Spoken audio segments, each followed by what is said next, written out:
एक महिन्यापूर्वी दिल्लीत विद्यार्थ्यांचं आंदोलन सुरू होतं. विद्यार्थ्यांच्या शिक्षणाच्या मागण्या पूर्ण होत नाही म्हणून हे आंदोलन त्यावेळेला चिघळलेलं होतं. पण तेव्हा प्रश्न होता पेपरचा, अभ्यासाचा आणि स्वप्नांचा. आणि आज गेले 12 दिवस झाले मांजरीच्या आदिवासी मुलांच्या हॉस्टेलमध्ये उपोषण करत आंदोलन सुरू आहे. पण त्यांचा प्रश्न अभ्यास किंवा पेपर हा नाही आहे, तर त्यांचा प्रश्न आहे जेवण, पाणी आणि ट्रॅव्हलिंग. आणि याच आंदोलनात आज काही मुलांची तब्येत अचानक बिघडू लागली. आणि त्यावर सरकार कधी लक्ष देणार, आमच्या मागण्या कधी मान्य करणार, अशी आस उराशी बाळगून ही मुलं त्यांच्या हक्कांसाठी आता मांजरी भागात लढताना दिसून येत आहेत. आणि याच आंदोलनाला आता सपोर्ट केलाय राहुल गांधी यांनी. म्हणूनच मांजरी इथं सुरू असलेलं आदिवासी मुलांचं आंदोलन काय आहे, त्या आंदोलनामध्ये मुलांच्या मागण्या काय आहेत, त्यासोबतच राहुल गांधी यांनी या आंदोलनाबाबत काय सांगितलंय, याबद्दलचीच माहिती जाणून घेऊया आजच्या या व्हिडिओच्या माध्यमातून. नमस्कार, मी प्रथमेश आणि तुम्ही पाहताय विषयच भारी. मंडळी, पुण्यातील मांजरी परिसरातील शासकीय आदिवासी वसतिगृहामध्ये गेल्या 12 ते 13 दिवसांपासून आदिवासी विद्यार्थ्यांचं आंदोलन सुरू आहे. 13 ऑगस्ट रोजी शांततापूर्ण मार्गाने सुरू झालेल्या या आंदोलनाने 18 ऑगस्ट पासून उपोषण जाहीर केलं आणि त्या मार्गाने आंदोलन होऊ लागलं. आपल्या शैक्षणिक हक्कांसाठी आणि मूलभूत सुविधांसाठी अन्नाचा एक कणही न घेता उपोषण करणाऱ्या या विद्यार्थ्यांपैकी अनेक तरुण तरुणींची प्रकृती आता खालावू लागली आहे. काहींना चक्कर येणं, रक्तदाब कमी होणं आणि अशक्तपणामुळे तात्काळ हॉस्पिटलमध्ये दाखल करावं लागलंय. त्यामुळे जीवावर बेतलेली ही परिस्थिती असतानाही संताप आणि न्यायाची तीव्र आस घेऊन हे विद्यार्थी आता आंदोलन मागे घ्यायला तयार नाही आहेत. म्हणजे या आंदोलनामागे आदिवासी विद्यार्थ्यांचा अत्यंत गंभीर आणि पोटतिडकीचा प्रश्न दडलेला आहे. गडचिरोली, नंदुरबार, पालघर, मेळघाट आणि बीड यासारख्या दुर्गम आणि ग्रामीण भागातून बिकट आर्थिक परिस्थितीतून येणारी ही मुलं पुण्यात उच्च शिक्षण घेण्याची आणि स्पर्धा परीक्षांमधून आपलं भविष्य घडवण्याची स्वप्न घेऊन येतात. मात्र मांजरी येथील स्टर्ट फार्म परिसरात असलेलं हे शासकीय वसतिगृह शहराच्या मुख्य शैक्षणिक केंद्रापासून 15 ते 20 किलोमीटर अंतरावर आहे. त्यात सावित्रीबाई फुले पुणे विद्यापीठ, फर्ग्युसन कॉलेज, COEP किंवा सर परशुराम भाऊ कॉलेज यासारख्या मध्यवर्ती संस्थांमध्ये शिकणाऱ्या या विद्यार्थ्यांना दररोज केवळ येण्या जाण्यासाठीच प्रवासात 3 ते 4 तास घालावे लागतात. त्यामुळे दिवसभराचा मोठा वेळ प्रवासात आणि वाहतूक कोंडीत जात असल्यानं अभ्यासासाठी वेळच उरत नाही, असा व्यावहारिक आणि मनावर तणाव निर्माण करणारा प्रश्न या विद्यार्थ्यांनी मांडलेला आहे.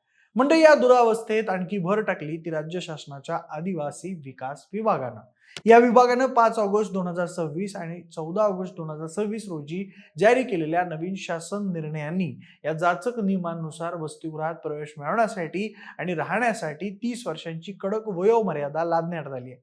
आदिवासी समाजातले अनेक विद्यार्थी गरिबी आणि रोजगाराच्या शोधामुळे उशिरा उच्च शिक्षण सुरू करतात किंवा उच्च पदव्युत्तर पदवी, PhD आणि MPSC UPSC सारख्या स्पर्धा परीक्षांची तयारी 30 वर्षांनंतरही करत असतात. अशा वेळी वयोमर्यादेची अट घालून त्यांना हॉस्टेल बाहेर काढणं म्हणजे त्यांच्या शिक्षणाचा मार्ग कायमचा बंद करण्यासारखा आहे. त्यासोबत त्याहूनही धक्कादायक बाब म्हणजे सुट्टीवरून किंवा एक्सटेंडेड रजेवरून परत येणाऱ्या विद्यार्थिनींना फिटनेस टेस्टच्या नावाखाली वैद्यकीय तपासणी आणि प्रेग्नेन्सी टेस्ट सक्तीची करण्याची अट नियमावलीत समाविष्ट केल्याचा गंभीर आरोप विद्यार्थ्यांनी केलाय. हा प्रकार आदिवासी मुलींच्या चारित्र्यावर संशय घेणारा, त्यांच्या मानवी हक्कांचा संकोच करणारा आहे. याशिवाय हॉस्टेलमधलं निकृष्ट दर्जाचं जेवण, पिण्याच्या पाण्याचा अभाव, अस्वच्छ वॉशरूम्स आणि स्वयंपाकघरातून येणारं शिळं आणि निकृष्ट अन्न यामुळे विद्यार्थ्यांच्या आरोग्याचा रोज खेळ चाललाय. नुकतंच गडचिरोलीतील शासकीय निवासी आश्रमशाळेत सर्पदंशामुळे 3 आदिवासी विद्यार्थिनींचा झालेला अंत हा प्रशासकीय निष्काळजीपणा मानला जात असून मांजरीतील विद्यार्थ्यांच्या मनात आपल्या सुरक्षेबद्दल तीव्र भीती निर्माण झाली आहे. आणि या पार्श्वभूमीवर उपोषणकर्त्या आदिवासी विद्यार्थ्यांच्या मागण्या अतिशय स्पष्ट आणि ठोस आहेत. शासनानं 5 ऑगस्ट 2026 आणि 14 ऑगस्ट 2026 चे अन्यायकारक शासन निर्णय तात्काळ पूर्णपणे मागे घ्यावेत, ही त्यांची पहिली मुख्य मागणी आहे. वसतिगृह प्रवेशासाठी असलेली 30 वर्षांची वयोमर्यादा रद्द करून उच्च शिक्षण घेणाऱ्या सगळ्या पात्र आदिवासी विद्यार्थ्यांना प्रवेश दिला जावा. त्यानंतर विद्यार्थिनींवर लादलेली वैद्यकीय आणि गर्भवती तपासणीची अट तात्काळ रद्द करून त्यांच्या आत्मसन्मानाचं रक्षण केलं जावं. त्यानंतर 11 नोव्हेंबर 2011च्या जुन्या नियमानुसार मिळणाऱ्या स्वयं योजना आणि वसतिगृह निर्वाह भत्त्यामध्ये सध्याच्या महागाईच्या दरानुसार त्वरित वाढ करण्यात यावी आणि मांजरी इथलं वसतिगृह शहराच्या मध्यवर्ती भागात हलवण्यात यावं. की या विद्यार्थ्यांना महाविद्यालयापर्यंत पोहोचण्यासाठी स्वतंत्र वाहतूक सोय उपलब्ध करून दिली जावी। यासोबतच सामाजिक न्यायाच्या दृष्टीनं राज्यातील आदिवासी कोट्यातील प्रलंबित 12,500 सरकारी नोकर भरतीची प्रक्रिया तातडीनं राबवली जावी। पेसा कायद्याअंतर्गत सेवेतून कार्यमुक्त केलेल्या कर्मचाऱ्यांची पुनर्नियुक्ती करून त्यांना परमनंट केलं जावं। त्यासोबतच बोगस आदिवासी जात प्रमाणपत्रांच्या आधारे नोकऱ्या बळकावणाऱ्यांची कसून चौकशी करून दोषींवर कठोर कायदेशीर कारवाई केली जावी। तसेच गडचिरोली सर्पदंशामुळे प्राण गमावलेल्या 3 विद्यार्थिनींच्या कुटुंबांना किमान 1 कोटी रुपयांची मदत देण्यात यावी आणि राज्यातील सगळे आदिवासी वसतिगृहे आणि आश्रमशाळांमध्ये 24 तास वैद्यकीय अधिकारी, सर्पदंशांवरील औषधे आणि 10 कोटी रुपयांचं आरोग्य विमा संरक्षण लागू केलं जावं। या मागण्यांसाठी हे विद्यार्थी उपोषण करून लढा देत आहेत।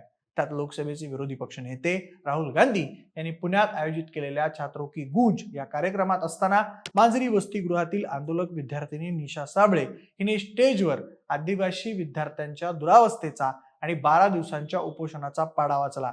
त्यात मुलीची व्यथा आणि अश्रू पाहून राहुल गांधी यांनी तिला दिलासा देत, तुम्ही मला आंदोलनस्थळी बोलवा, मी स्वतः येऊन तुमच्या सोबत उपोषणाला बसेन, ज्यामुळे प्रशासनावर दबाव निर्माण होईल, असं जाहीर आश्वासन दिलं। आणि तो दिलेला शब्द पाळत राहुल गांधी यांनी 24 ऑगस्ट 2026 रोजी महाराष्ट्राचे मुख्यमंत्री देवेंद्र फडणवीस यांना थेट अधिकृत पत्र लिहिलं। त्या पत्रात राहुल गांधी यांनी मांजरीतल्या विद्यार्थ्यांच्या उपोषणाचा सविस्तर उल्लेख करत 30 वर्षांची वयोमर्यादा, मुलींची अपमानकारक वैद्यकीय तपासणी आणि वसतिगृहातील अमानुष परिस्थितीवर तीव्र ताशेरे ओढले। हे विद्यार्थी कोणती खैरात मागत नसून आपले हक्क मागतायत असं नमूद करत राहुल गांधी यांनी मुख्यमंत्र्यांनी स्वतः वैयक्तिकरित्या आंदोलनस्थळी भेट द्यावी, विद्यार्थ्यांशी चर्चा करावी आणि 5 आणि 14 ऑगस्टचे GR रद्द करून मागण्या मान्य कराव्यात अशी ठाम मागणी केली। दुसऱ्या बाजूला रोहित पवार यांनी प्रत्यक्ष मांजरीतल्या आंदोलनस्थळी जाऊन उपोषणकर्त्या विद्यार्थ्यांची भेट घेतली। 12 दिवसांपासून उपाशी असलेल्या विद्यार्थ्यांची प्रकृती पाहून त्यांनी चिंता व्यक्त केली आणि राज्य सरकारच्या आदिवासी विकास विभागाच्या सुस्त कारभारावर जोरदार हल्लाबोल केला। त्यासोबत रोहित पवार हे केवळ भेट देऊन थांबले नाहीत, तर त्यांनी विद्यार्थ्यांच्या समर्थनार्थ पुण्यातील जंगली महाराज रोडवरच्या निदर्शनांमध्ये प्रत्यक्ष सहभाग नोंदवला। मांजरीतल्या या शासकीय वसतिगृहातील आदिवासी मुलांचं हे आंदोलन हे आदिवासी युवा पिढीच्या अस्मितेचा, शिक्षणाचा आणि अस्तित्वाचा लढा बनलाय। राहुल गांधी आणि रोहित पवार यांच्या पाठिंब्यामुळे या प्रश्नाला राष्ट्रीय आणि राज्य पातळीवर मोठं राजकीय वजन प्राप्त झालंय।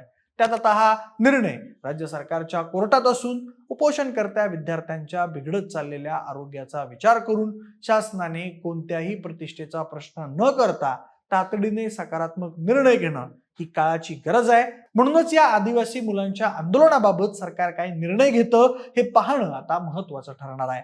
बाकी मंडळी, या आंदोलनाबाबत तुमचं काय मत आहे हे आम्हाला कमेंट करून नक्की सांगा आणि सोबतच आपल्या विशेष भरीच्या YouTube चॅनलला सबस्क्राईब करायला अजिबात विसरू नका। धन्यवाद।